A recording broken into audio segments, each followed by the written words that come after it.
Okay, I think we are ready to get started. Nisa Pula, and welcome everyone who has joined us today, both here at the ICT Japan Lecture Theatre at USP Laucala campus, as well as online. The representative of the government of Vanuatu, First Secretary Mrs. Vivian Brown, distinguished speakers of our panel discussion today, governmental representatives, members of diplomatic corps, representatives of international, regional and national governmental and non-governmental organizations, stakeholders, colleagues, students and friends. I'm Mila Vaha, and I'm a lecturer at the School of Law and Social Sciences here at the USP, and it's my pleasure to be your MC and moderator today. Just very shortly of why we have gathered here. So in 2021, Vanuatu announced its intention to seek an advisory opinion by the International Court of Justice, the world's highest court, as it's written here behind me, on the rights of present and future generations to be protected from climate change. We have gathered here to discuss this utmost important initiative that has its origins in the coursework of our very own USP students, and which the Vanuatu government has now taken under its wings and is promoting. In order to the matter to be referred to the ICJ, Vanuatu needs at least 97 votes at the United Nations General Assembly. That is an absolute majority of overall 193 members of the UN. The UN General Assembly is gathering for its 77th session this year in New York in September. And Vanuatu, with the support of over 1,500 civil society organizations in 130 countries, as well as Caribbean island states, is now trying to build support for its motion this year. Well, I teach international politics, and my area of speciality is ethics and world politics. And of course, no course of international politics can be really taught without at least some references to the UN, its role and challenges it faces in the multilateral, interdependent and turbulent world. One of the great challenges that the UN and its member states, as well as all the peoples around the world, of course, has to tackle with is obviously the climate crisis, something that is present in our daily lives. If the motion succeeds, the ICJ advisory opinion, although non-binding, carries legal weight and moral authority, which many experts say could importantly shape international law and thereby also state behavior. The opinion could also influence national and regional courts when addressing issues relating to climate change, human rights, and climate responsibilities. The advisory opinion would be added to the list of many other important rulings and advisory opinions given by the ICJ over decades that have indeed had an impact on international order, even if they are also often contested. We are privileged tonight to have a group of experts with us to discuss the importance of this initiative to the Pacific communities in particular, but also globally. We will hear today interventions by the participants on the role of United Nations General Assembly, the World Parliament, if you wish, United Nations, International Court of Justice, and state and their different interests in world politics. We will no doubt hear about some challenges regarding reaching a sufficient support, including regional support, to initiatives such as the one advocated by our partner tonight, the Pacific Island Student Fighting Climate Change, and Vanuatu as the member of the United Nations. We will hear about the political realities and controversies that initiatives such as this face in what is historically often characterized as an anarchical international order in which states, and especially the powerful states, seek to promote their own interests, often ignoring and undermining the interests and rights of those most vulnerable.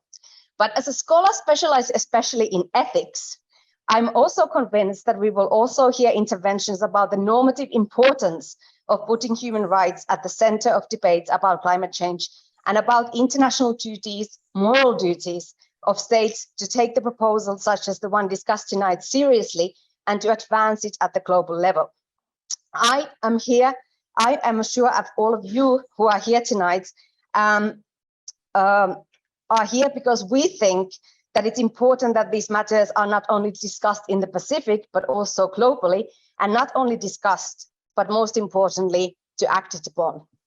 On that note, I would now like to invite the representative of Vanuatu High Commission here in Fiji, the First Secretary, Mrs. Viran Brown, to deliver the welcoming remarks on behalf of the government of Vanuatu.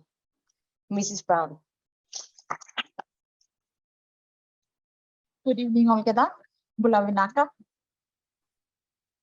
Our High Commissioner conveys his sincere apologies, so I will present the statement this evening on his behalf and on behalf of the Republic of Vanuatu. Excellencies, distinguished panelists, ladies and gentlemen, good evening. I bring you warm greetings from the government and the people of the Republic of Vanuatu. Friends, I address you in the midst of multiple global crises, all of which are affecting the Pacific, none of which stem from the actions of our island people, and none more devastating than the climate crisis. Vanuatu's Prime Minister, the Honorable Bob Lockman-Waipo, posited a unanimously approved parliamentary declaration calling climate change exactly what it is, an emergency. The elected leadership of Vanuatu has formally confirmed that climate disruption is currently and existentially imperiling the people, societies, and natural resources of the Republic of Vanuatu and undermining the fundamental human rights of present and future generations. To our young people, you have been the leading voices promoting action on a global scale to address the emergency. Your demands for climate justice has been heard. It is unacceptable that 30 years of climate change negotiations, global greenhouse gas emissions are skyrocketing. New coal, oil and gas projects are still being approved, and we are on a pathway to global heating of more than double the 1.5 degrees limit of the Paris Agreement. The IPCC working group reports this year are devastating. Science tells us that the pledges and promises made by high emitting nations have been for nothing, taking with them our livelihoods, our natural resources, our territorial integrity, our cultural identities, our human rights, and even our lives. Alongside you, the government of Vanuatu is working to ensure that our region speaks with an unbreakable unified voice, demanding collective regional and global climate action that yields sustained, radical, and socially just cuts to emissions now, not later. There is no other option for Vanuatu. There is no other option for our planet. Time is not on our side, and I thank you, our youth, for making this clear to the world.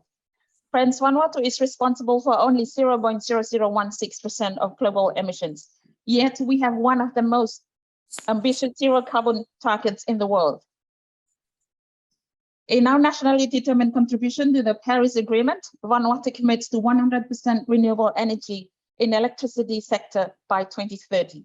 I am pleased to inform you that in the last weeks, Vanuatu's regulatory bodies have endorsed our new 2022 enhancement to the NDC to adhere to the COP26 Glasgow Pact cover decisions, obligation for all countries to revisit and strengthen the NDCs by the end of this year. Vanuatu's new NDC now puts adaptation and loss and damage at the center of our Paris Agreement priorities. Based on 38 approved and endorsed sector policies, Vanuatu's enhanced NDC now includes 116 adaptation targets and 12 loss and damage targets. The costs are high, and we expect to be provided with financial resources required to implement these targets, which in the case of Vanuatu's NDC targets will cost more than $1.2 billion by 2030. But there is only so much that countries in the Pacific can do when it comes to the heart of the Paris Agreement to stop fossil fuel global emissions. To address this issue, Vanuatu must work regionally and work internationally. This year, Vanuatu joined other high ambitious states to sign the Zero Emissions Shipping Declaration, which aims to make fossil fuels for marine transportation a thing of the past.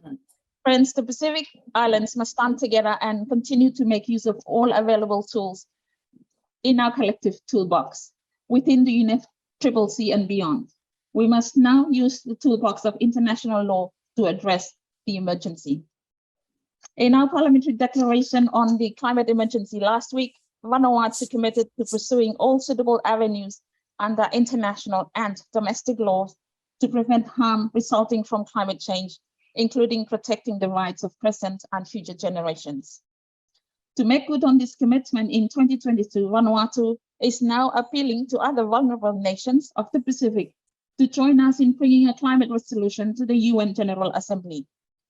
The resolution will ask the International Court of Justice to deliver an advisory opinion on the legal implications of climate change impacts on human rights. The process is straightforward. All UN member countries will go on record to vote to determine if we take climate change impacts on human rights to the ICJ. The Pacific and the Caribbean are first movers. In the coming days, weeks, and months, we need you all to raise this with government representatives from all around the world to support this initiative. A simple majority, just half of the countries in the world, is all it will take. The International Court of Justice is the only UN principal organ that has not yet been asked to weigh in on the climate emergency. We expect that the court's advice will provide the legal clarity needed for countries to ratchet up ambition in their nationally determined contributions and save the Paris Agreement. We expect an advisory opinion from the International Court of Justice to make it crystal clear to states their responsibilities to prevent harm from emissions. In addition to strengthening multilateral climate outcomes, an ICJ advisory opinion will speed up the mobilization of climate finance. It will encourage the expansion of renewable energy. It will put human rights at the center of climate decisions. It will respond to your calls for action. Because you, our young people, know the future of life on this earth is not negotiable.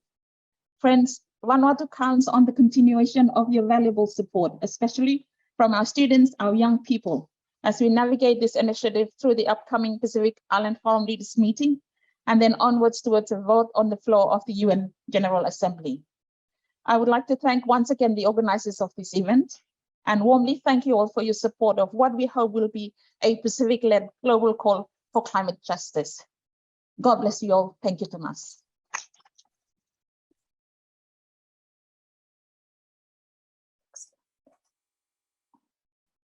Thank you, Mrs. Brown, and thank you, the government of Vanuatu, for being with us here today. Now we will have a performance by Vanuatu Student Association for us before we continue discussions.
Thank you, Thomas. That was fantastic.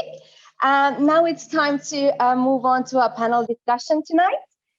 We are giving each of our panelists roughly 15 minutes, and I give you a warning, I'm from Finland, so I'm not on island time with your initial remarks. And after all our four speakers have given their remarks, we will then open the floor for comments and discussion and questions. Our first speaker today is Dr. Claire Slater. Claire is a feminist scholar with a background in anti-nuclear, anti-colonial, trade union and social justice activism. She has an MA from the Australian National University and a PhD from Massey University. And of course, all the USB folks here know Claire as she has worked and taught years with us.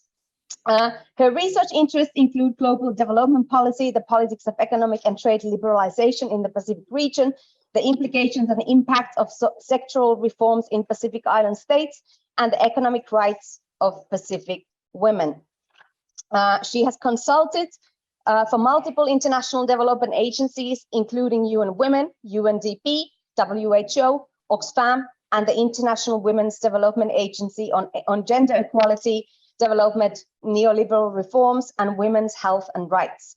She's actively involved in NGO work nationally and internationally, and is a founding member of the Citizens Constitutional Forum of Fiji, which was originally established to build consensus on a democratic constitutional settlement after the 1987 coups. She's also a founding member of the South-based feminist network of scholars and activists, Development Alternatives with Women for a New Era Dawn. Claire, the floor is yours. Thank you very much for that introduction, which was rather fulsome, and some of that information sounds like, you know, in the years past, but thank you, Miller, for your warm introduction. Kia ora, I'm tuning in from New Zealand because that's where I am at the moment. Bulavanaka namaste, talofa lava, malolele, whaka alofi, lahi atu, kia orana, Vakatalofa atu malo ni Maori and halo o geta. Warm greetings to everyone who tuned into this panel discussion, and thank you for the opportunity to join this event organized by the School of Law, Arts and Social Sciences. I'd like to especially acknowledge the head of school of SOLAS, Professor Sandra Tart, and of course the MC Miliva'a. Thank you.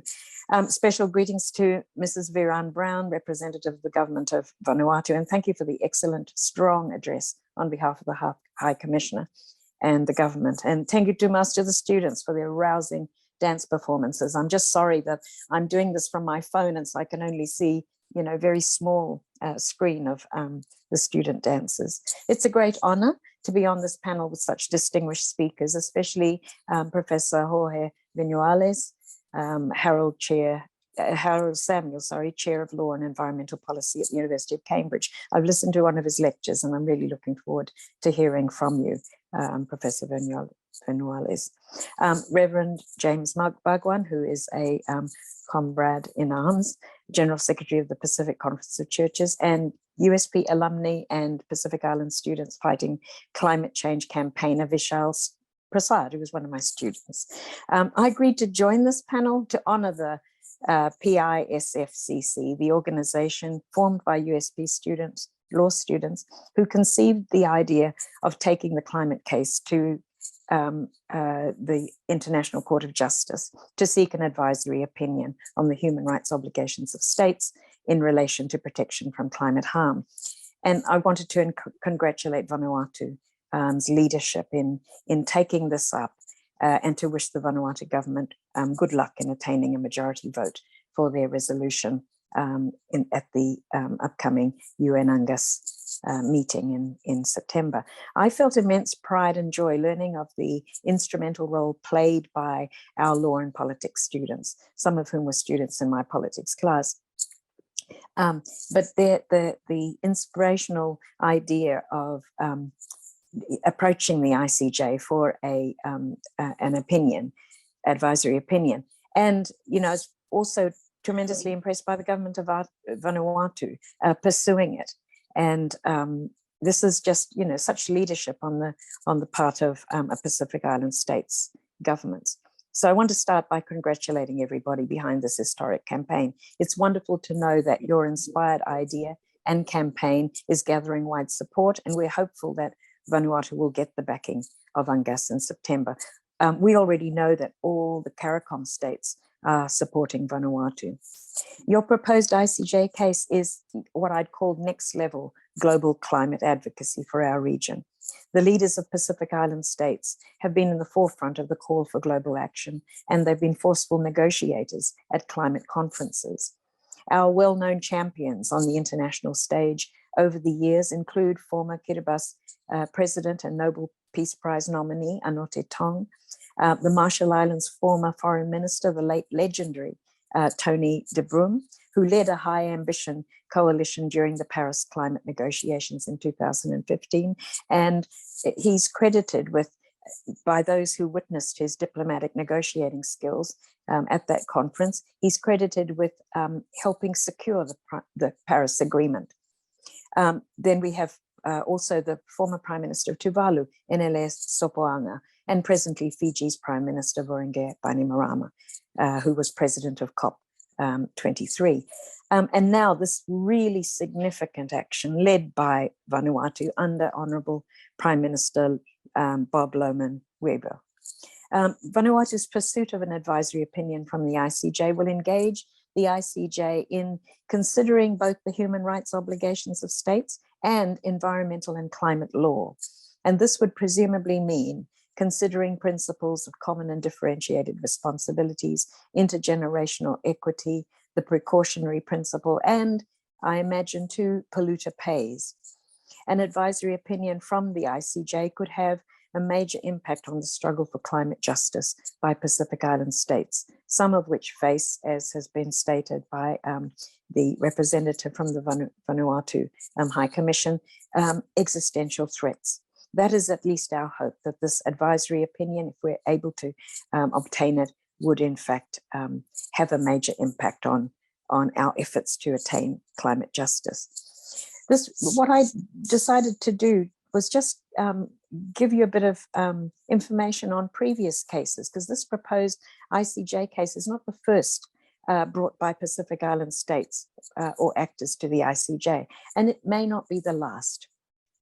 In 1989, Nauru took the Commonwealth of Australia to the International Court of Justice for breaching both its trusteeship obligations under Article 76 of the UN Charter and certain obligations under international law, including the principle of self-determination and permanent sovereignty over natural wealth and resources. Regrettably, that case was discontinued after Nauru agreed to accept an 11th hour out-of-court settlement offer by Australia. I suppose there is a lesson in this. If you're taking a case to the ICJ, stay with it until you've got the decision from the ICJ, and under no circumstances discontinue it. In 2014, while he was Foreign Minister of the Republic of Marshall Islands, the late Tony de Bruym joined international lawyers in filing a lawsuit in the International Court of Justice against all 9 nuclear-armed states for failing to carry out good faith negotiations towards nuclear disarmament, as they were required to under the Nuclear Non-Proliferation Treaty, which had been in force since 1970. As a citizen of Marshall Islands, which had been subjected to nuclear weapons testing by the US following World War II, with ongoing intergenerational health and environmental harms, Tony de Bruym had standing in bringing the case against nuclear-armed states. And he argued that instead of nuclear states disarming themselves, they had concentrated on preventing other states from becoming nuclear-armed. As you can expect, or might have imagined, 6 of the nuclear-armed states refused to participate in the ICJ case. The case against the 3 states which submitted to the court's compulsory jurisdiction, which were India, Pakistan, and the UK, was lost as the ICJ found, quote, non-existence of a dispute between the parties, which is true. Neither India, Pakistan, nor the United Kingdom had had a relationship in terms of, what Marshall Islands was bringing, had been involved in Marshall Islands, I guess was really what it was, but I'm not really sure that I'm reading it properly. But de Bruym's words to the ICJ may be considered to have resonances with the case currently being pursued by Vanuatu on all our behalves. He said, nuclear weapons are a senseless threat to essential survival. There are basic human and ethical norms, not to mention long-standing treaties, which compel those who possess them to pursue and achieve their elimination. The anthropogenic causes of climate change, primarily fossil fuel industries, are akin in some ways to the human manufacturing, stockpiling, and potential use of nuclear weapons. Both pose existential threats to humanity. Primary responsibility for removing these threats lie with those most responsible, states with the highest GHG emissions and nuclear-armed states, respectively. President Ah Tong once said that climate change is, quote, humanity's greatest moral challenge. Your pursuit of an advisory opinion from the ICJ will be followed by similar action, may well be followed by similar action from some of us who are engaged in interlinked global campaigns to stop seabed mining in the Pacific Ocean.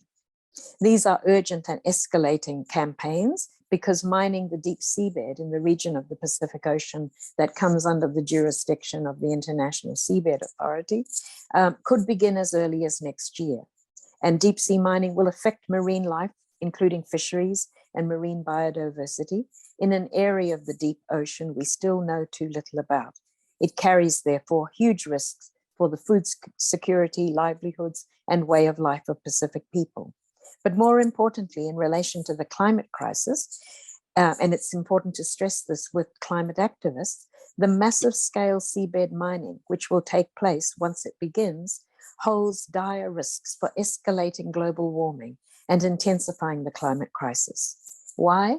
because ocean systems play a critical role in sequestering carbon, and methane gas from seeps on the ocean floor, which are far more potent than carbon, are also contained within the ocean.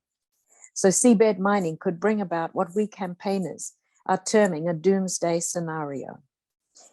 So inspired by your efforts, seeking, to seek an advisory opinion from the ICJ, we may actually do the same and seek a advisory opinion from the ICJ on deep sea mining and environmental rights and how human rights would be breached. So this is an idea, and we thank you for actually giving us this idea. I want to end by wishing you all well in this important campaign for climate justice and citing the words that Martin Luther King Jr. used famously. The arc of the moral universe is long, but it bends towards justice. Thank you once again for the privilege of joining your event and being associated with your fantastic work, and I wish you well. And Mila, I hope I've kept within the 15 minutes. Thank you.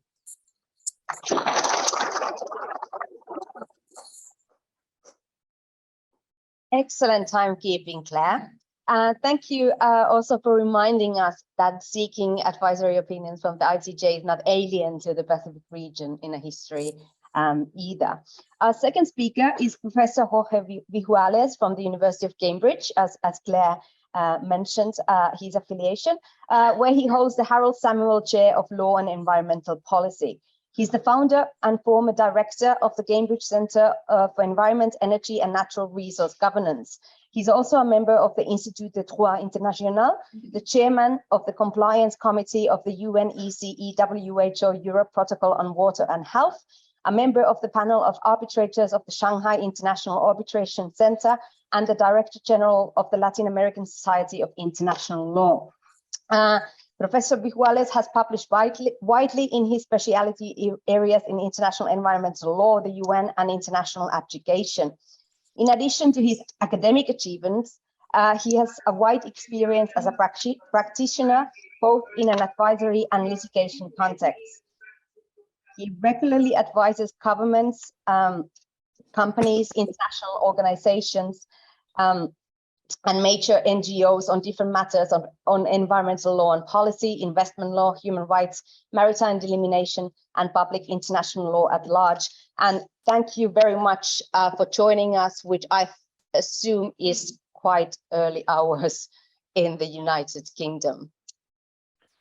Floor is yours. Thank you very much, Mila, for this kind introduction. Actually, it has been quite a night because my baby daughter decided not to sleep. So I stay with her awake. So I had some time to prepare for my presentation. It is my pleasure and privilege to be sharing this panel with my distinguished colleagues and to address this distinguished audience. I think that the work that the youth movement is doing to spearhead and now together with Vanuatu, this important initiative is extremely important. As probably some of you know, I'm professionally involved in this initiative. So my remarks here will be in my personal capacity.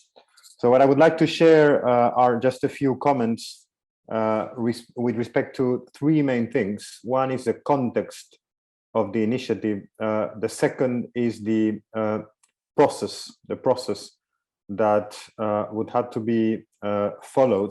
And the third, and I guess the most important, is precisely the importance of this initiative.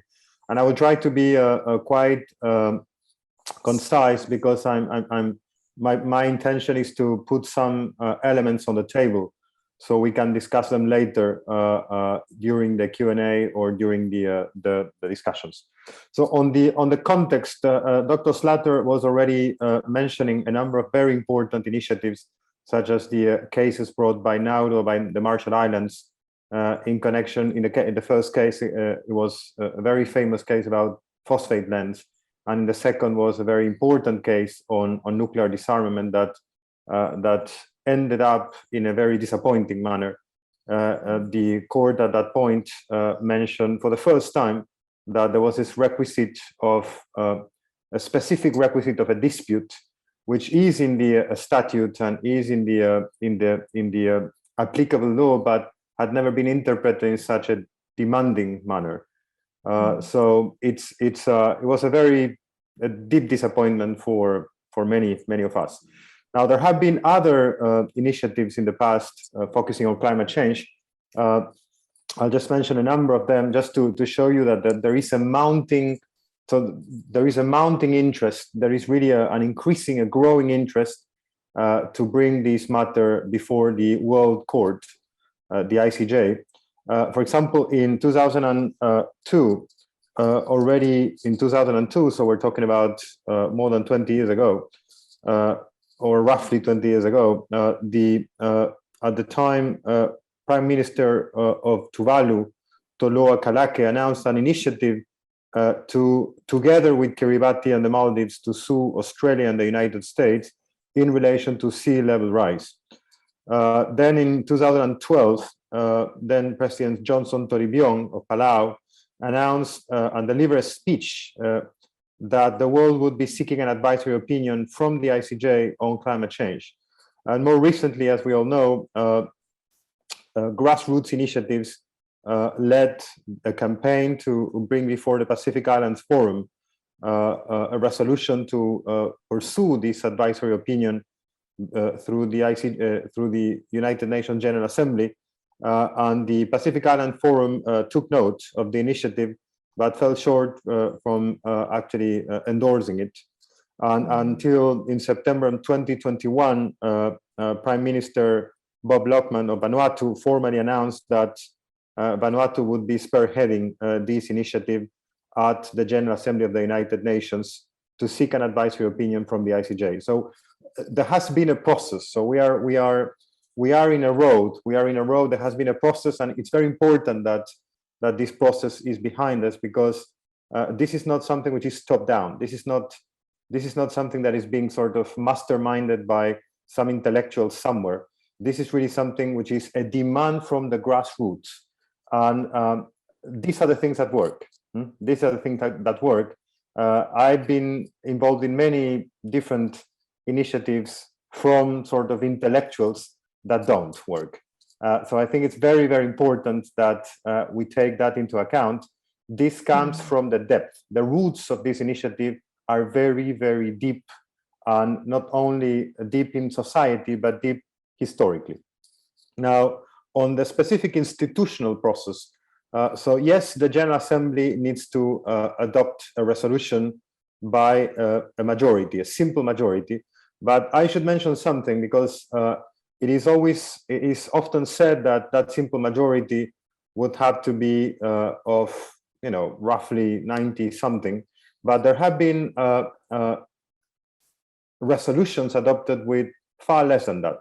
For example, there was a resolution adopted with only 77 votes, and some other resolutions, for example, the resolution that led to the advisory opinion on the legality of the threat or the use of nuclear weapons in 1996, was adopted by a majority, a simple majority of 78 votes.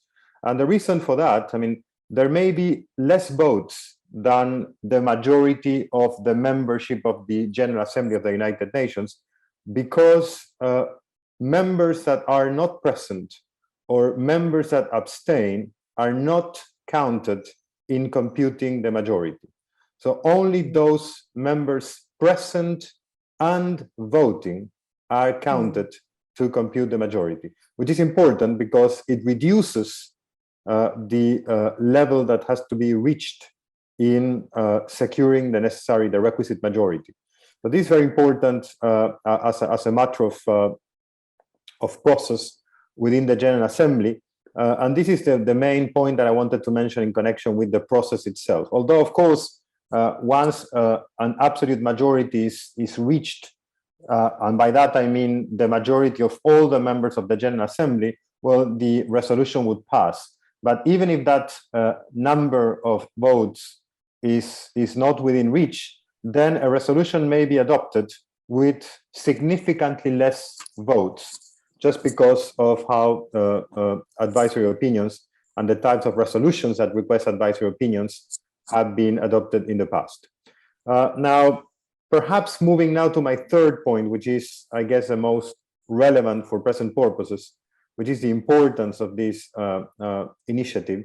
I would like to mention a number of reasons, a number of considerations that, in my view and in the view of many people involved in the broad process that is seeking this advisory opinion, had to be kept in mind with respect to the initiative. So I will mention 7 main reasons why I think it's very important that we pursue this route to the end.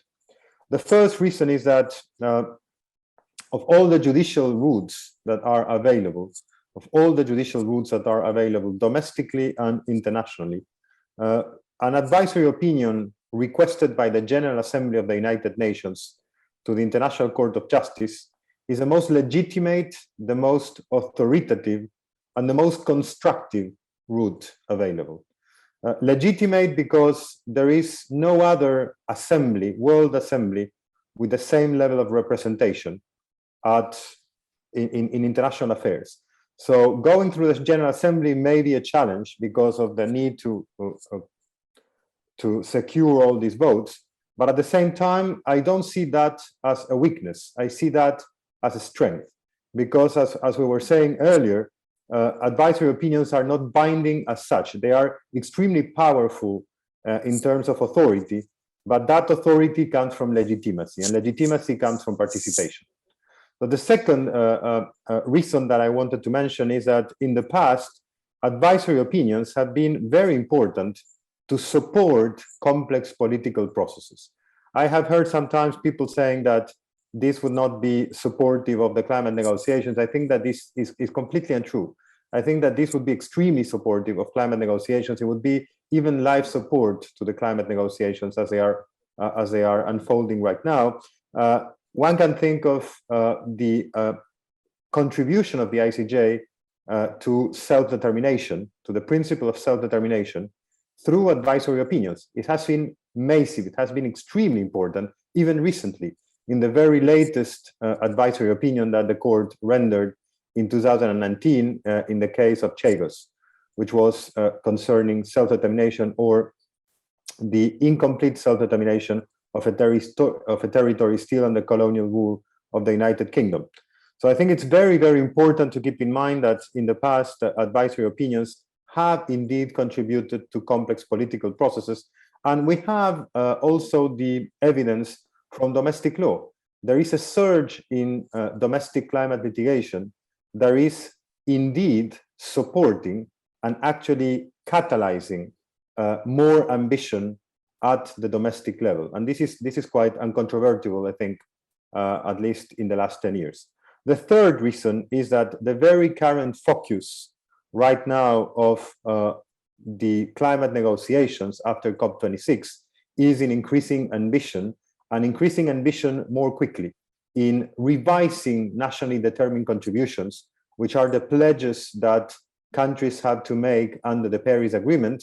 Usually, at least under the system of the Paris Agreement, those pledges have to be made at least every 5 years, and they have to be raised in terms of ambition.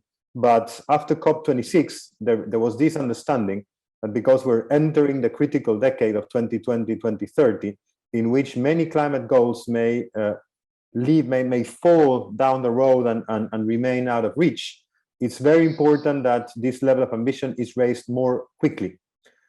So it is really now that this advisory opinion could make a contribution on the UN processes to raise ambition within the NDCs. Fourth reason, the advisory opinion would address a range of matters that are not covered in climate negotiations. So just to specify that the General Assembly of the United Nations can request an advisory opinion on any legal question. It's one of the very few entities that has such a broad scope. So other entities would not be able to request an advisory opinion on any legal question. But this is very important because there are many areas that are immediately related to climate change that are not in the cards of climate negotiations. Self-determination, I was mentioning self-determination. I could mention human rights. There is some debate whether human rights are already within the climate negotiations. I would say that if they are only marginally touched upon. And I will say a word about that during the discussions if necessary. Fifth reason, even those matters that are fully, partially, or marginally covered in climate negotiations would be greatly supported by an advisory opinion. I'm thinking here about loss and damage, which is such a complex and difficult topic in climate negotiations. And I'm also thinking here about climate finance, that it is certainly a key matter for a range of countries that are particularly on the receiver end on climate impact, but not on the emission list of great emitters in the world. So this is very important because even matters that are within the realm or within the remit of climate negotiations could be greatly supported by an advisory opinion of the ICJ. Sixth reason, and this has been mentioned already, there is a massive and unprecedented both scientific evidence and civil society grassroots support.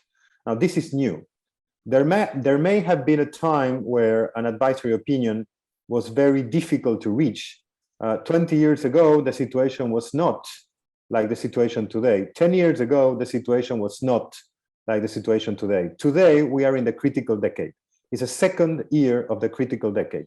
This critical decade may be perhaps the single most important decade in the history and prehistory of Homo sapiens sapiens. I'm not using the term humans. I'm using the term Homo sapiens sapiens. So I'm referring to a species that has roughly 150,000 years of existence. But this may be the single most important decade in which there is a convergence between the very, very deep time and the everyday time. And we need to act in the everyday time to make sure that we are influencing, we're taking control of what may happen in the deep time, past and future.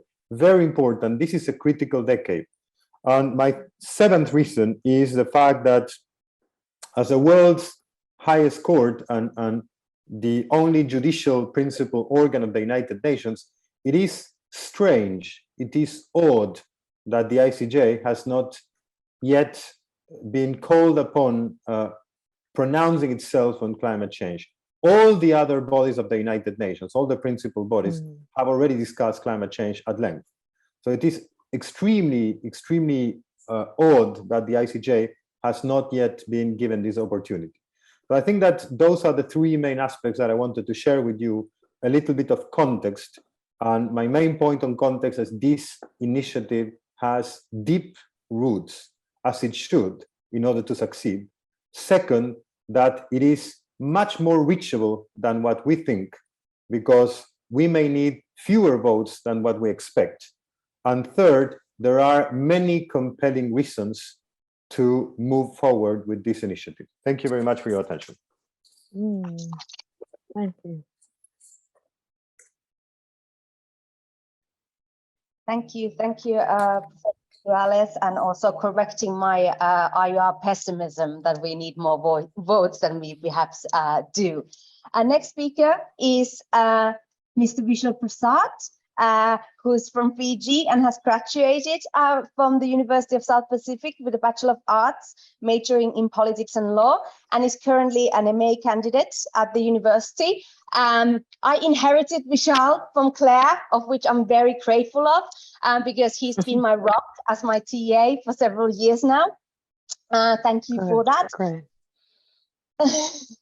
He's a campaigner of the Pacific Island Students Fighting Climate Change and the World's Youth for Climate Change.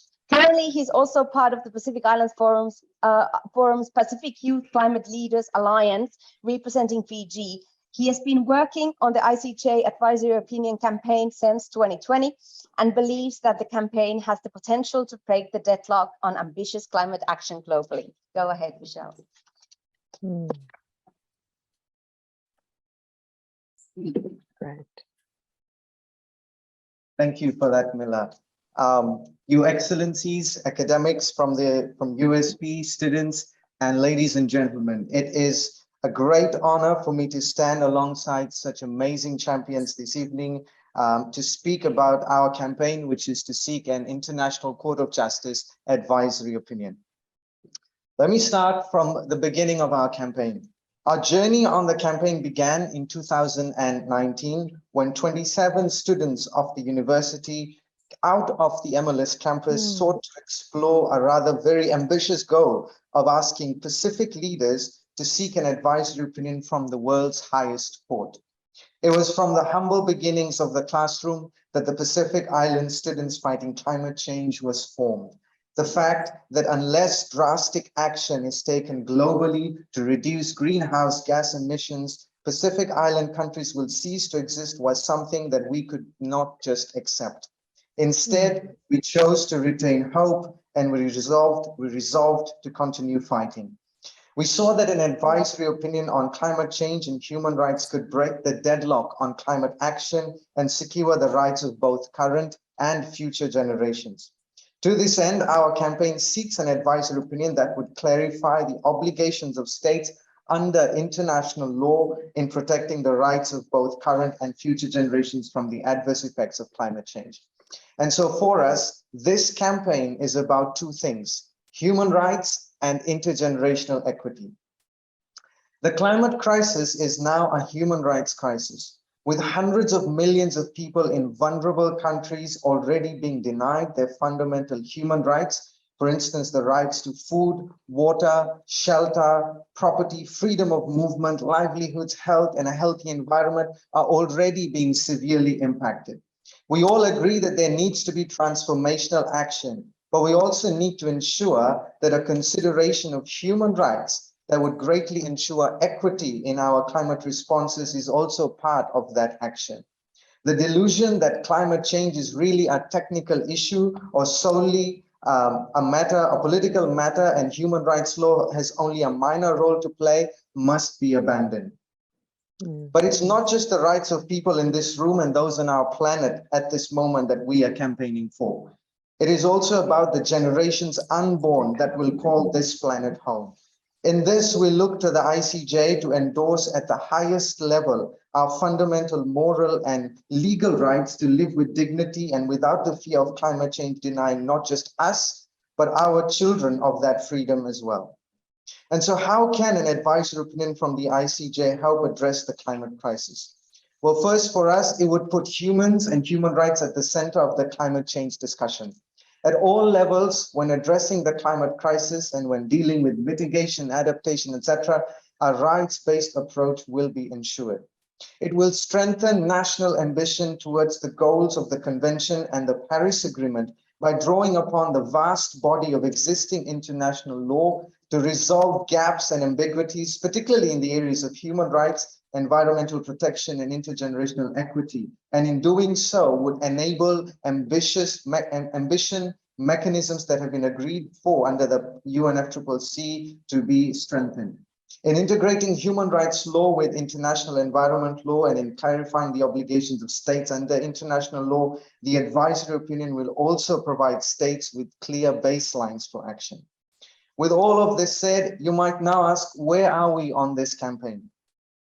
As mentioned, the government of Vanuatu last September announced its intentions to seek a UN General Assembly resolution at this year's 77th session of the Assembly to seek an advisory opinion from the ICJ. All it would take for the resolution to pass the matter and the matter to be referred to the ICJ, as mentioned, is a majority vote of the Assembly.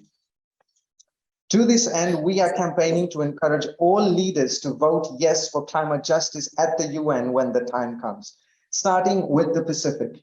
In 2019, the Pacific Island Forum leaders in their communique noted the need for an advisory opinion from the ICJ. This was a positive development for us, and we are hopeful that Pacific leaders will endorse the campaign this year at the upcoming Pacific Islands Forum. We are counting on Pacific solidarity now more than ever.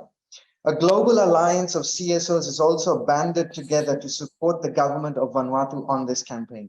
More than 1,500 CSOs from all over the world are now engaged in the process of coordinating and mobilizing in order to influence leaders and those in power to support the campaign for an advisory opinion.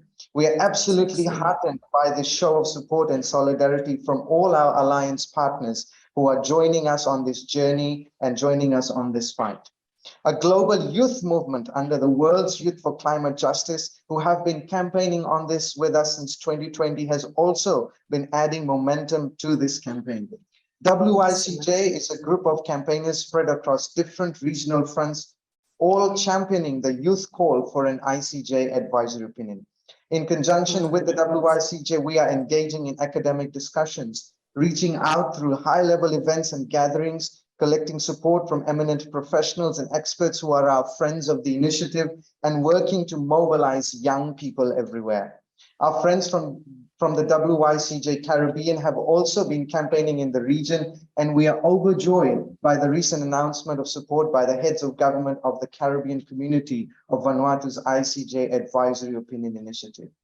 We're also working with media in getting the word out on the campaign. There are now animation videos, music videos, social media presence, opinion pieces, briefs, toolkits, etc., that are all available for everyone. And this is done so that we're all geared towards socializing the campaign as far and to as many as we can.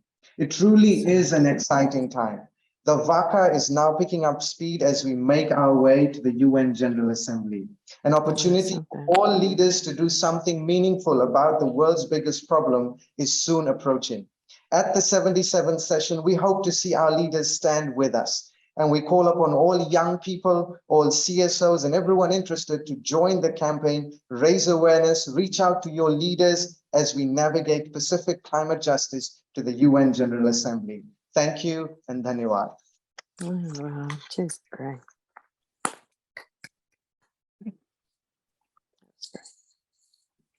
Thank you so much, Vishal. Our last, but not the least, speaker tonight is Reverend James Bhagwan, who was elected General Secretary of the Pacific Conference of Churches in November 2018. The Pacific Conference of Churches was birthed in 1961 and established in 1966, and has had its secretariat here in Suva since 1969. The Pacific Conference of Churches is a peak ecumenical organization in the region of Oceania, and is currently made up of 33 member churches and 10 national councils of churches across 18 Pacific Island independent states and occupied territories.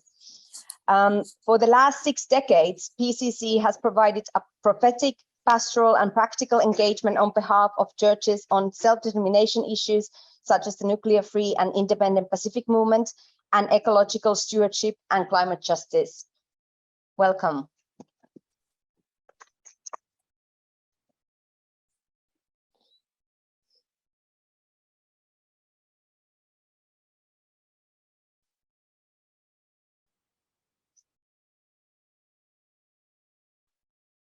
I'd like to begin by acknowledging the custodians of the various places from where we gather here in person in Suva, in the province of Rewa, but also from wherever people are gathering online, all part of the sacred creation. And I pay my respects to the people whose identity is intertwined with land and sea, and give and share peace with elders, mothers, fathers, and children, past, present, and future. And seek grace, peace, truth, joy, life, and well-being on the land, on the ocean, and all who call it home, and all who will walk and sail lightly upon her.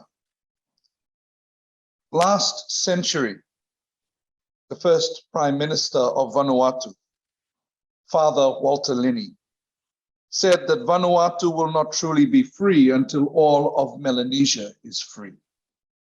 That prophetic statement spoke to the struggle of Kanaki for self-determination, and it spoke to West Papua's struggle for self-determination, and by extension to the rest of the Pacific, to Mauhinui for self-determination. in this century, we hear and see the work of Vanuatu continuing for self-determination and for justice in this call for an advisory opinion from the International Court of Justice on climate change and human rights. I'm not here as an academic. I'm a USB dropout. But I'm here as a servant of the Pacific churches, of mothers and fathers of Christian communities, of congregation members representing some 70% of the almost 15 million people of the Pacific, our human population in the Pacific, custodians of the majority of the Pacific Ocean, and which is one of the lungs of this planet. I'm here representing and to speak with you, all generations past, present, and future who are entrusted with the guardianship of this vast liquid continent of Oceania. Each generation before and those who come after are called by indigenous knowledge, by spirituality, and by faith to embody a profound respect for creation as an interconnected web of life, living as a caring and resilient community and valuing well-being above profit. This is their human right to do so. And we recall the wisdom of our ancients who read the stars and traveled across our mighty ocean in their giant canoes millennia before European discovery and conquest. And that wisdom has descended on these future ancestors of our Pacific to lead us on a journey for justice for all of the Pacific. That this voyage is one that will lead to the International Court of Justice is significant, as we have heard today. But the focus on human rights is just one way of navigating this voyage in a planetary crisis that affects not only humans, but the entire ecosystem of which our ancestors considered themselves a part. Our Pacific understanding of culture, and particularly from a Christian perspective, affirms this living in an ecological household by recognizing sacred chords of ecology, economics, and ecumenicity, understood in the Greek term of oikos as oikos logos, where you get ecology, oikos nomos, where you get economics, and oikumene.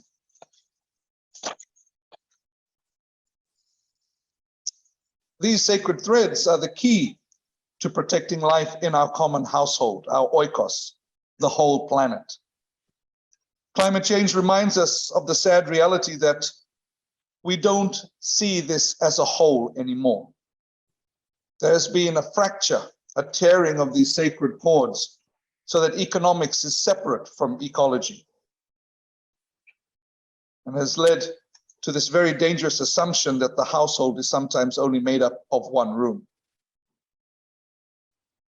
We need to not only address the economic impacts of climate change, but the non-economic impacts, not only the human, but the ecological, and understand how climate change affects every human being and creation. As we continue to see the impacts of climate change, we note also that this is a time of conflict in our region, of conflict in the planet. And just yesterday morning, I shared a panel discussion with a climate advocate in Ukraine, talking about the issues of the fossil fuel industry and that impact on violent conflict in Ukraine. But for us, while the focus in the North may be on armed conflict and security, for us in the Pacific, our children see climate change as a human security issue. Food security and environmental security are part of our human concern. I note here some very strong, brave young men and women who are part of the Pacific Climate Warriors. And I remember in the first action I did with them on the road to Glasgow last year, outside the Royal Stock Exchange in London, where we noted that on the facade of the Royal Stock Exchange were the words from Psalm 24, "The earth is the Lord's and everything in it." And reflecting on that this afternoon, I recall the first 4 verses of that psalm. "The earth is the Lord's and everything in it, the world and all who live in it. For he founded it on the seas and established it on the waters. Who may ascend the mountain of the Lord? Who may stand in his holy place? The one who has clean hands and a pure heart, who does not trust or swear falsely." The opinion being sought from the International Court of Justice is a call to the nations who need to clean their hands and their hearts of the carbon equivalent of the bloodstains which are found in rising seas. The bloodstains which are found in the saltwater intrusions into plantations and homes, which are found on dying and dead coral in rapidly acidifying oceans and communities destroyed by extreme weather events. Cyclones, hurricanes increasing in intensity and in fury, floods and droughts which uproot communities, forcing them into exile from their homes. I note here that the UN Human Rights Council has appointed a special rapporteur on human rights and climate change. And that in itself is a reminder that what is being done is significant. At a time when we are being pressured to allow investment that threatens to destroy what is left of our oceans through deep sea mining, our people's spirituality is connected to land and ocean and reminds us that we cannot be forced to put at risk our children's future because of the desire for profit in the present. We cannot put our need for climate finance ahead of the need to ensure that such finances do not cause more suffering for planet and people. As we navigate this voyage of justice, this voyage of climate justice, we sail as a fleet. And often we talked about, we hear this call of paddling in the same canoe. Sometimes people who talk about paddling in canoes forget that when you go beyond the reef, you have to put up the sail. And that we don't travel in just one canoe. We sail as a fleet. And each canoe, using the sails, which are blowing with the winds of change at that particular time, will navigate differently according to the reefs and the shoals or the sandbanks that they encounter. Now this, for some, this journey for this advisory opinion may seem a sail in a seemingly different direction to which they are sailing. But what is important is that we're sailing to the same destination. In the many different groups that work for climate justice, there are different ways of working, but all are striving for the same thing. All their paths lead to climate justice. In a time where the Pacific is the chessboard for the geopolitical game of the Indo-Pacific strategy, this initiative is a manifestation of the agency of Pacific countries, and particularly of our Pacific young people. And a call to perhaps leverage those seeking friendship when we go to the UN, although most of these people seeking friendship of the Pacific are the highest polluters when it comes to carbon emissions. From the Pacific Conference of Churches, through its member churches, we will advocate for the countries in our region and around the world to support this. PCC is committed to seeking the World Council of Churches support through the Church Commission on International Affairs, and particularly as we move forward to the WCC General Assembly just before the UN meets at the beginning of September. In the Pacific churches, despite my gray hair, I am considered a young leader.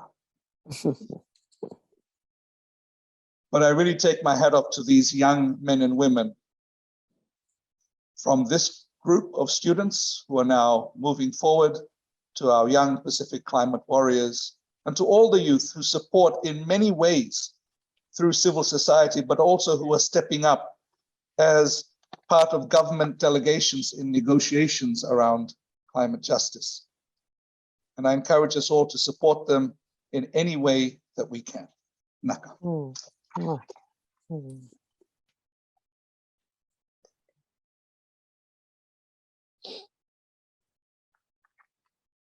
Thank you so much, Reverend Bakwan. Inspirational as always.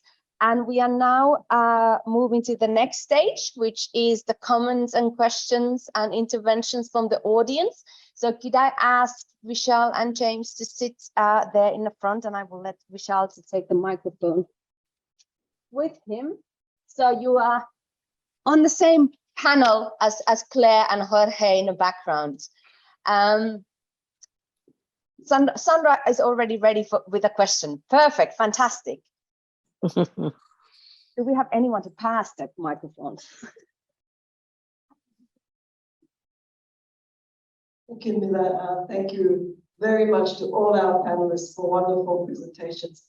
I want to speak. I just want to ask a very quick question to Professor Jorge Penuelas in Cambridge. Can you please explain to us a little bit more what the process is following the UN General Assembly, assuming, let's hope, there is a majority vote in favor of this? How does the International Court of Justice then proceed, and how long will this take? Thank you.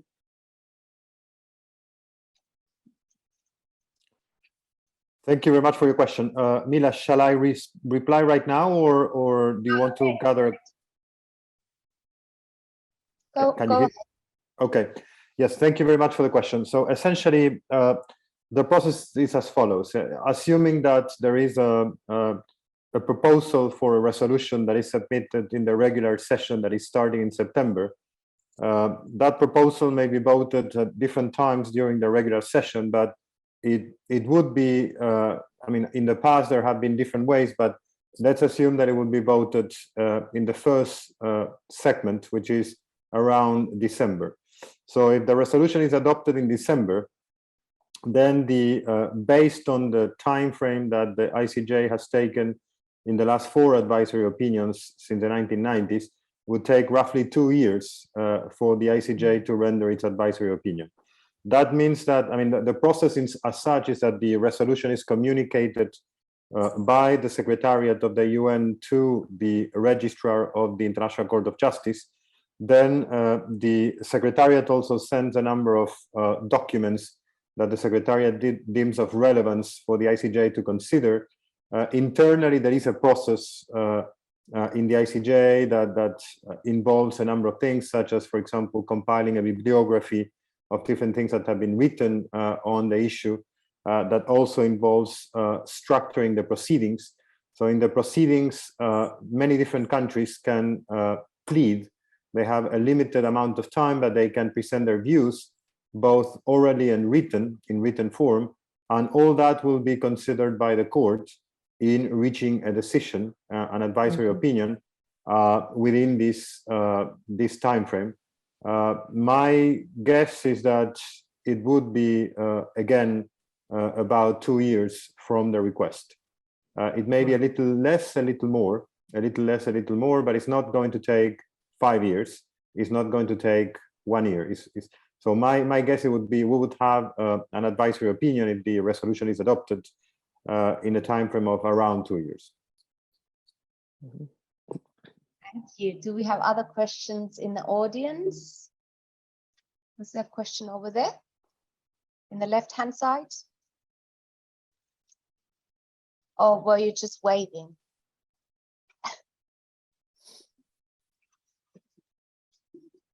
Thank you so much to all the panelists. I am a daughter of the Pacific. I'm a mother, and I'm so inspired by the bravery and the courage of the Pacific Island students fighting for climate change.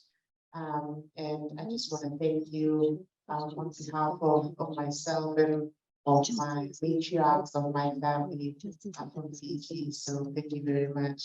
My question is, I'm part of a workshop this week that's bringing together communities from around Fiji that are losing their homes. Most of them are still living in tents because of Tropical Cyclone Yasa and Tropical Cyclone Winston. A lot of them have already been, in the process of relocation more than 5 years ago. So we've heard very traumatic, very horrifying stories from these community leaders this week.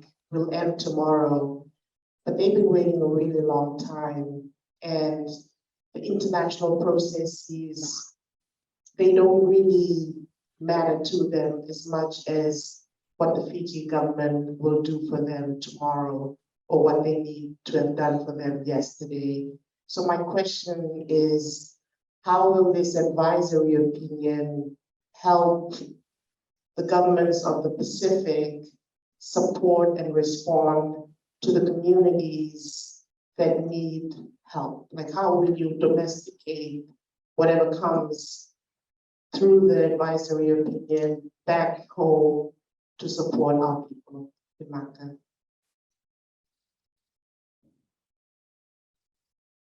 Who wants to go first?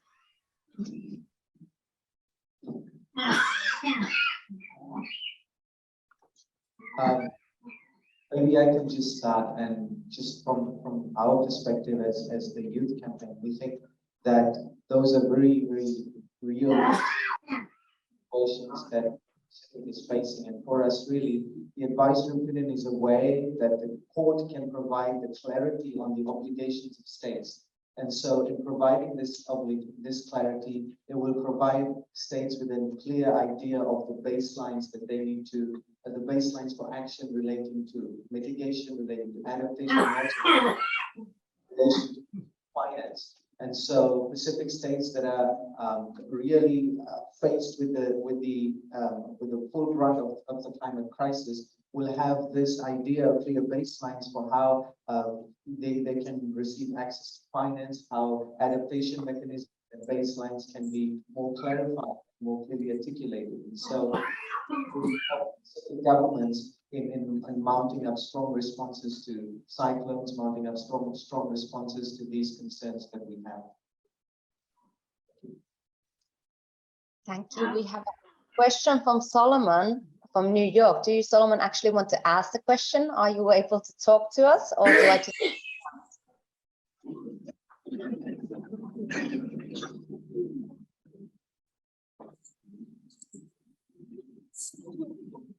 I think Solomon is trying to put visual on the spot here.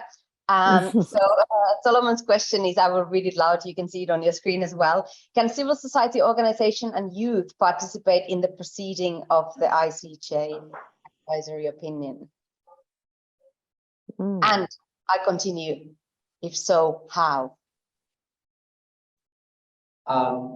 So I guess maybe Professor Benoit would have a more comprehensive response, but to my understanding, in the ICJ proceedings, only states have a standing in providing submissions, and so states will be able to provide written and oral submissions to the court, and it would be the responsibility of us young people to really work with governments to influence the submissions that states make, in making sure that our voices, the two things that I mentioned, human rights and intergenerational equity, make it into the submissions of states for the court. And so that's one way we can really work with the ICJ procedures, is through our states, through our governments, and that way we can make our voices heard. Thank you. We also have a question of Daud Hassan. Are you able to unmute yourself, or wait, I have to do that for you. Where is that hand now? There it is. You should be now able to unmute yourself and ask your question, Professor Hassan. Can you hear me? Yes. Okay, I can't see the gallery, but yes, I must congratulate this panel, and it's a very useful and effective presentations, with particular reference to Pacific Island countries, and with particular reference to climate change and sea level rise as well. I just want to, it's a bit of comment and also a bit of question to, I think that to Vishal, that, I'm new to University of South Pacific. I just joined as a head of law and professor of law at the University of South Pacific, and I have a special interest in international law and ocean governance. I have been teaching this subject for many years.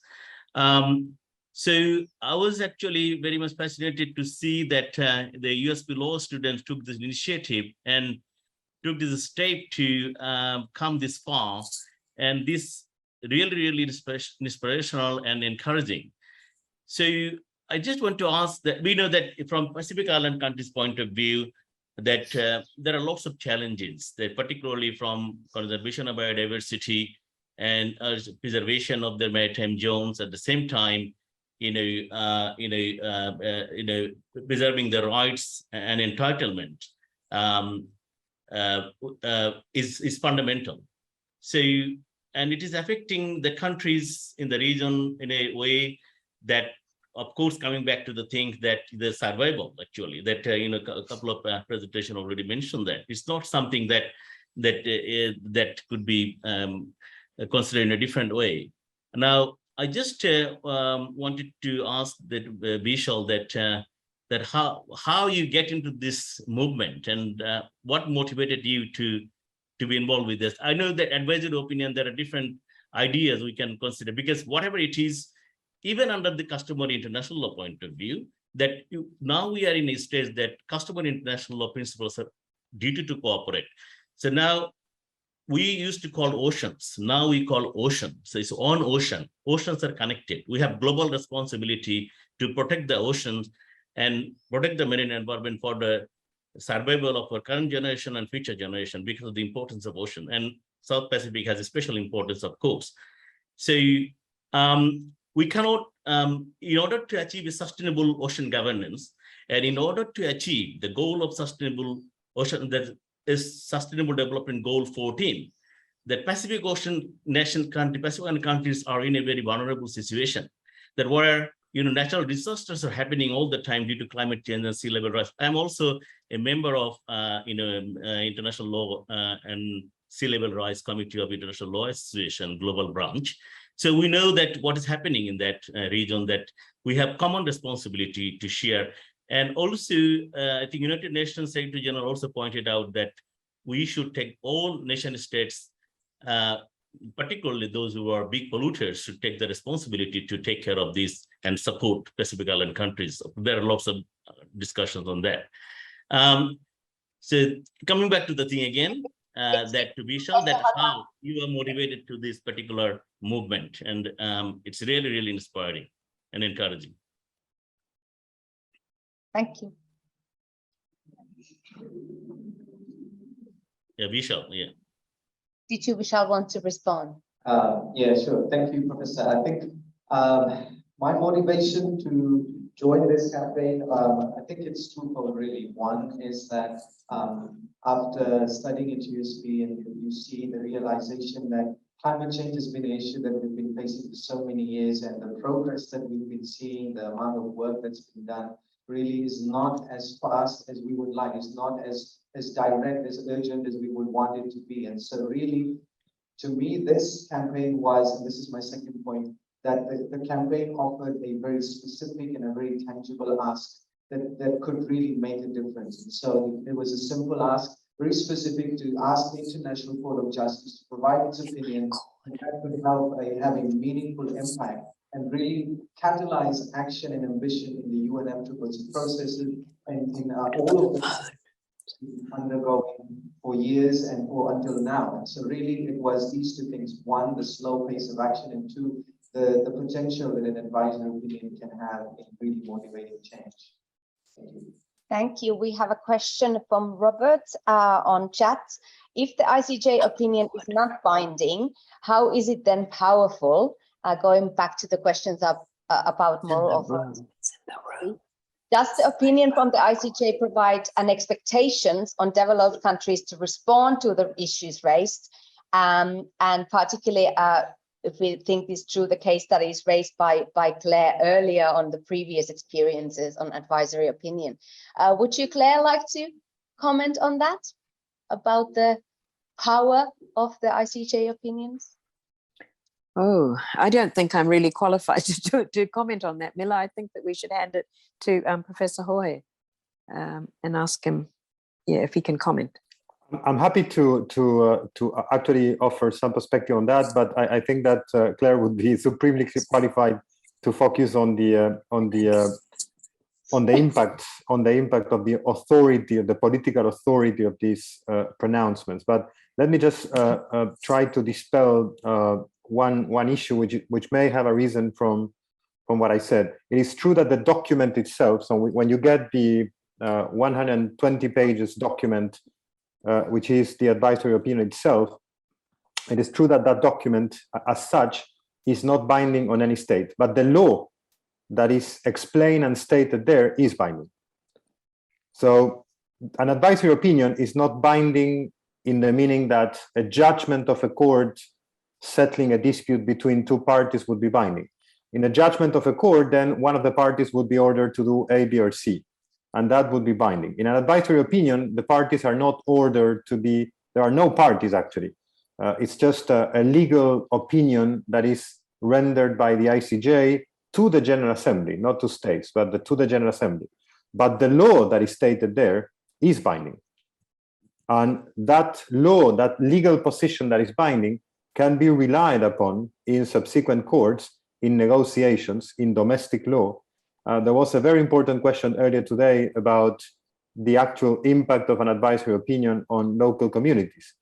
I think that that question can only be answered by giving you plenty of examples. I will give you just one, but I think that the actual answer, when you move from that very broad scale of international law to the scale of communities, really requires just examples, an accumulation of examples. But let me give you just one simple answer. Imagine that you have a community that is being affected by the potential construction of a fossil fuel facility around the area of the community, and the community wants to fight back in a very specific region of a very specific country, and the community wants to fight back and say, well, what you're doing is not lawful, or you shouldn't grant the permit to pursue, or you should in some way or another put a limit to this development.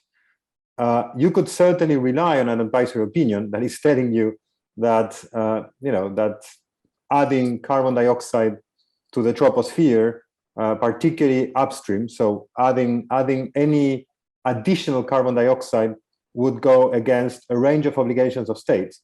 So that could be relied by the community, it could be relied by the local authority, it could be relied by a court that would be seized to put an end to the project, or to put some limits to what the local community is saying. It could be relied by a legislator at the level of the state, at the national level, or at the municipal level.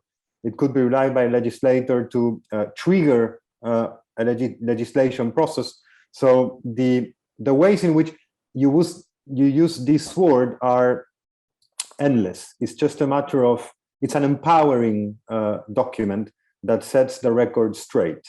And it's very powerful to say whether this is right or this is wrong. It's simply difficult to get that type of record, but it's very, very powerful. So with that, I mean, moving aside from the legal, so remember the main point that I made is the law stated in the advisory opinion is binding, certainly binding.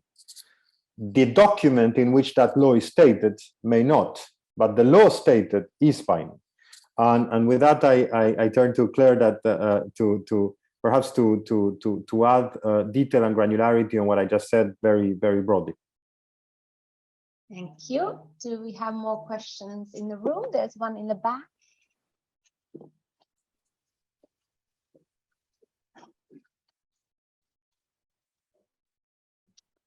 Sorry. Thank you for your panels, for your presentations. I'm both here and to speak in front of you. Just want to ask one question. It's a general question. I just want to know, because we Pacific countries are still developing, slowly developing, and we need help from the countries that are the one we are putting them into that situation. So my question is putting them in that particular area gonna affect us in the future, or because everything into another? So when we put them into the Court of Justice, and then does it will it will affect us in the future or no, like in terms of development? Thank you. Well, Reverend Bakwan mentioned the friendships, right? And the Pacific friendships. Would you like to evaluate how potential Pacific friendships will develop due this initiative? Okay. I think if we look at, and I'm particularly, if you think about what was just said, that this law or this opinion is able to be used. And so it becomes something that Pacific Island communities and countries can use. And I think if you think about the many aspects of what we are asking for in the context of climate justice. So whether it is phasing out fossil fuels, whether it is pushing for just transitions away from fossil fuels in a way that empowers the Pacific, because in this context, we're still talking about things like sustainable sea transport, ensuring that there's enough support for us to move into that sort of area, because we are a maritime region. So I think that's something that we need to take into account. And it becomes also a point of leverage if countries are not coming to the table for negotiations in the UNFCCC, in the COPs, in good faith. We've already started to hear that countries will say, if you're not coming in to honor the Paris Agreement, then we will start taking you to court. And it's not just binding, it's not just about talking to the countries, because the states are parties to the Paris Agreement, etc. But it's also targeting companies in those states. Right? Countries themselves are not polluters. It's the industries that exist within those states that are the polluters, or the industries that provide coal and oil and things like that. So this gives us an opportunity to leverage this advisory opinion, to challenge those aspects. And so I think it does place us in a very strong position. But I think also that we need to keep in mind the reason that these countries want to come and be friends is because we have a lot of things that they want. And what is the development that we as Pacific Islanders want, as opposed to the kind of development that they tell us we need, is something that we also have to think about, particularly in the context of self-determination. No. Thank you. Does anyone else from the panel want to comment on that? No? Do we still have questions on the floor?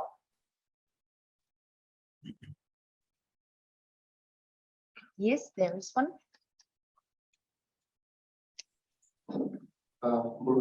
My name is Mason Smith. I take politics here at the USP, and I'm very. I apologize if this question has already been answered because I was out for a bit. Do you think we are seeking for one form of justice region and the people of the Pacific are going to accept at the end of this initiative that we're taking? Well, that is definitely for Claire because she has worked on ethics and questions of justice. So I start with Claire.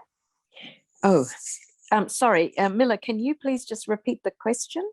What sort of justice are we looking for if and when we get this advisory opinion from the ICC? Well, okay, so I think that the climate activist Vishal has already suggested, what it is that we're looking for. Let me just pose another question, which I'm thinking of after hearing what James said.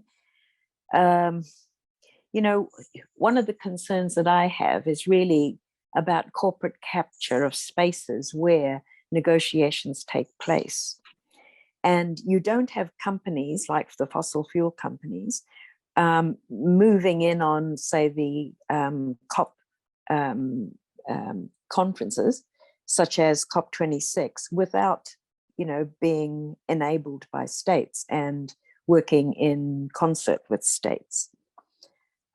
So you know, and the difficulty there is you have basically the corporate agenda and the economics of, you know, pursuing development or business as usual, continuing to will undermine and you know, put the negotiations or the agenda for, you know, climate justice to actually disturb, or if you like, you know, make it difficult for there to be speedier progress and, you know, more higher ambition and so forth. So, I mean, I think that's one of the problems, and I'm not really sure whether, you know, Jorge or somebody has an answer to, you know, how the outcome, if we get this advisory opinion, might enable us to, for instance, ensure that we don't have those spaces of, you know, global agreement reaching or global negotiations being heavily dominated by the private interests, you know, and James mentioned this, the private interests that actually are increasingly very present in those spaces.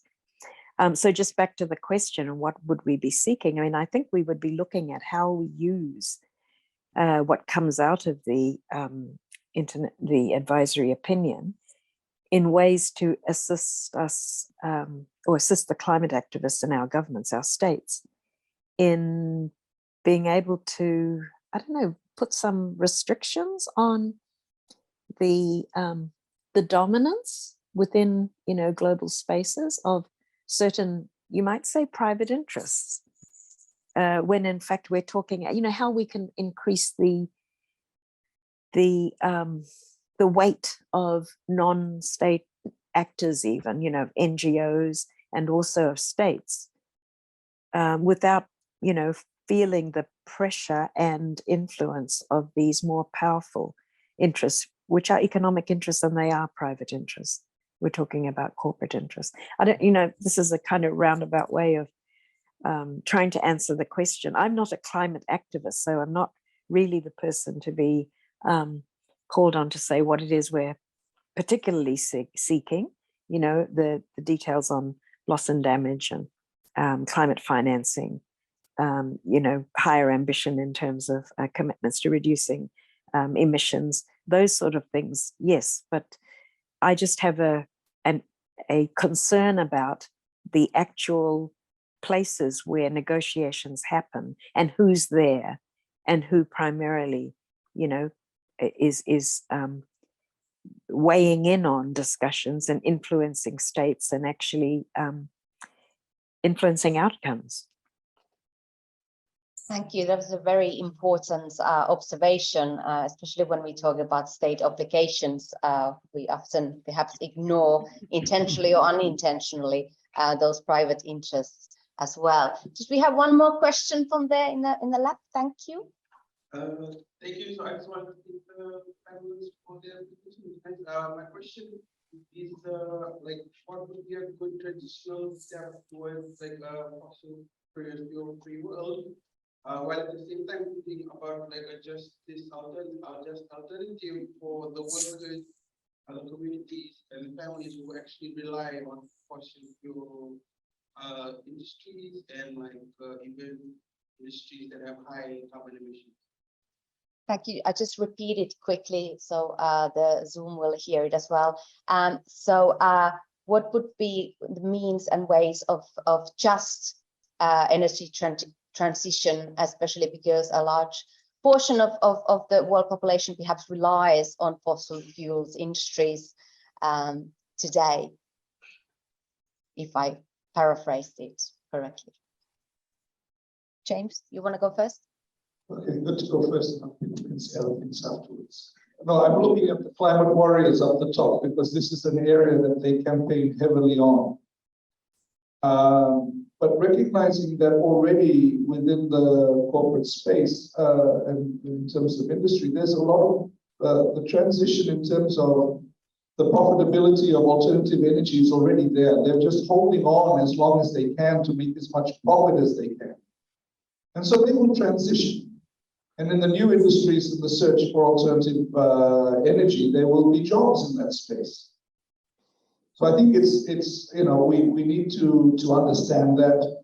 What we also need to engage in is how do we push for that, and this is where we need, as I mentioned, different spaces in which the different climate activists work, and recognizing that, in terms of this advisory opinion, we're taking something that provides a legal mandate to address these issues. I think we need to now start to leverage, and we can leverage that in terms of pushing for more investment around alternative energy and alternative forms of transport, or whatever it is that we need in our communities. But in terms of the employment, already we can see some of the big fossil fuel industries have already put a lot of money and time into looking at those alternative areas, but they will do that only when they are forced to do it. And so, just to go back to Mason's question, in the context of, you know, what does this mean? We've been arguing the issue of climate change from a moral perspective, right? As people on the forefront of the impacts of climate change. We've been arguing it from an ecological perspective to say that climate change and the carbon emissions is basically ecocide. It's killing the planet. But it's like saying, if you steal, it's a sin, but only God will punish you. And saying, if you steal, you're breaking the law and you'll go to jail. Now, as a Tal, I know many people don't care about the sin, but they care about going to jail. You know who you are. Right? But it's that difference, the weight that carries. It shifts the conversation from a moral conversation to a legal conversation, which carries a lot of weight, whether it is in terms of criminalizing or in terms of fines that can be imposed as well, in terms of other forms of litigation. Thank you so much. Do other panelists want to have 1 minute response to that? I think it was well covered answer there. It's now my unpleasant duty to say that we have reached 7 o'clock, which is the end point of our session today, and there are caterers waiting for us outside. We have time for one more question.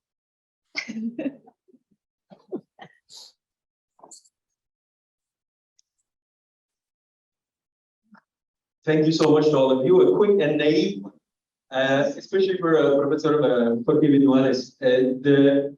Basically, if this is successful, you mentioned that there were 4 other advisory opinions in the 1990s on obviously. I was wondering, what lessons can we take away from it in terms of, at the end of it, once we have this, does it lead to more tools to constrain states to action? Basically, what you were mentioning here, moving from the moral to the legal. Or has this managed to, in certain cases, to lead to more voluntary action from the parts of state and so on? I don't know if you get my point. So is it more like to constrain them, and does it lead to more lawsuits? Or does it actually, in some cases, also manage to get people who want to take voluntary action and be more appropriate? And just very quickly before answers, there's one more question on chat room, and then I unfortunately have to close this session. Self-determination has been mentioned, and this relates to that. What is the potential, and how can a non-sovereign territory such as Tokelau, New Caledonia, etc., participate in the proceedings of seeking the advisory opinion?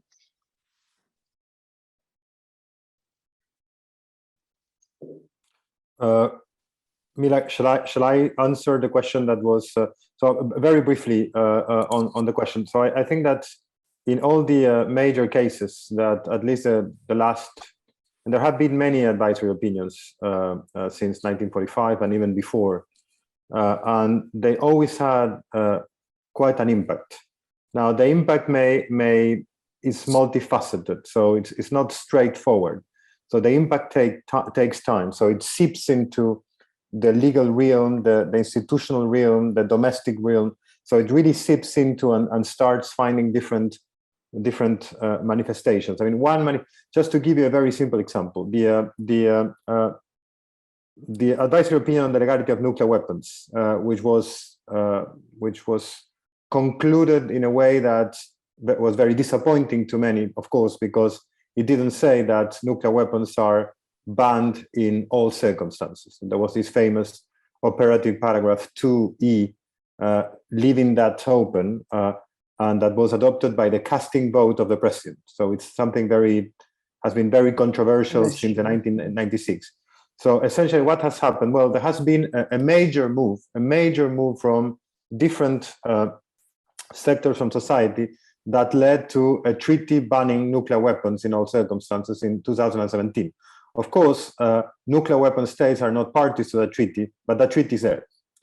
Okay, and it was not there before. And there has been a sort of a penetration of the different aspects that were discussed in that advisory opinion, such as, for example, the continued application of environmental law or the continued application of human rights law, even during armed conflict. That's just to give you one example. There have been many different ways in which this advisory opinion has seeped into the social strata, including sometimes through ESG. I mean, just to give you another example. So I advise financial companies on what is called environment, social, and governance. And when you have to give this ESG a content, there are different layers of standards that you can rely on. There are some standards that are soft, but your stronger sort of base or baseline is law. And advisory opinions play a role there as well, because you can say, well, this should be outside of your investment universe, because if it's inside, then you would be going against a very clear statement in a legal document such as an advisory opinion, which, as I mentioned earlier today, although the document itself is not binding, the law that it states is binding. So you see that it may seep into the social strata in many different ways that are defined by the very activists that we have sitting in this room and that we have spearheading this initiative. So you use that sword. And you can use it in many different creative ways. Thank you so much. Thank you. I think I want to give Vishal a last words as a member of Pacific Island Students Fighting Climate Change. What's next? Thank you, Mila.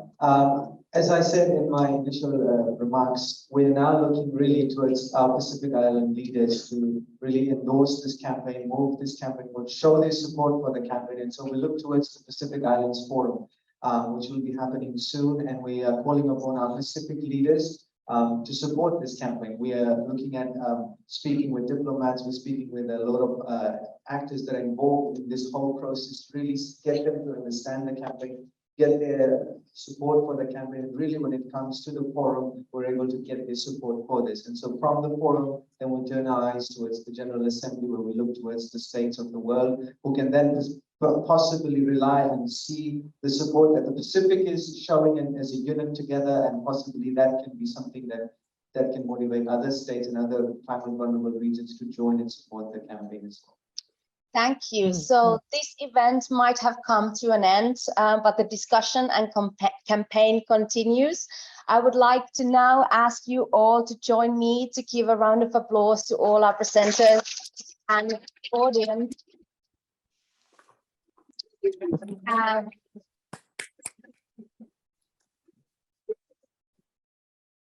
Thank you especially for Jorge and Claire, and unfortunately I cannot invite you for refreshments to join us with refreshments, but I hope you have something at home. Rest of you, there are some refreshments outside. Vinaka Vakalevu, thank you Tomas. Thank you for joining us tonight. Naka, thank you.